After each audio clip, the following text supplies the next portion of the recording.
Goal number 2, narrative structure. A strong narrative has a conflict that is introduced at the beginning and drives the action through the climax and resolution. Remember, conflict is like a quest. Why it's important? The conflict drives the action. Without action, the narrative doesn't build into a story. The goal of this station is to improve the narrative structure so the reader has a conflict to trace through the story.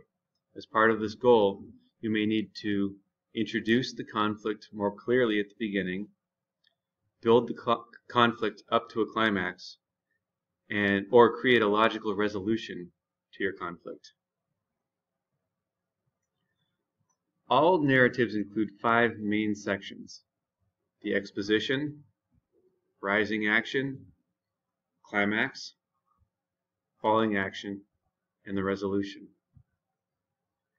You're working at this station because some part of your story is missing or underdeveloped.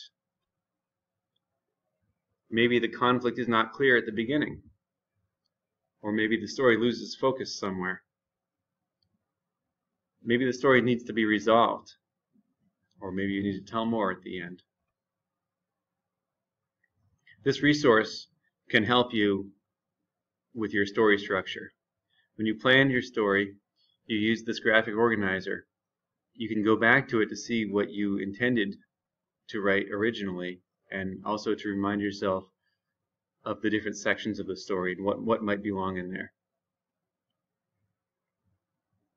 So to fix your story, ask yourself, what's the conflict that drives your story? Write it down at the top of your story. Here's a hint. If the reader can't tell what the conflict is at the very beginning, you might have written too much backstory.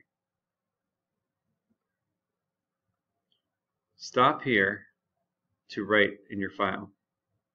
Then replay the video once you're done. Step 2. Describe the rising action in your story as a series of cause and effect statements. So here's an example from Walk Two Moons. The conflict was that Salamanca needed to understand why her mom left. The story went like this. To find out, she took a car ride with her grandparents.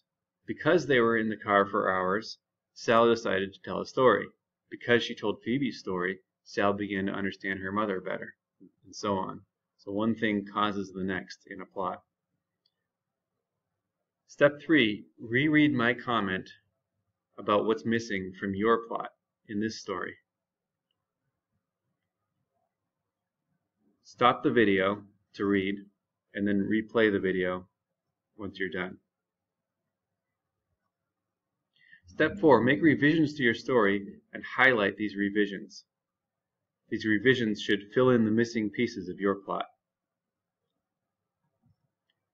Now, go to step 3 on your directions sheet.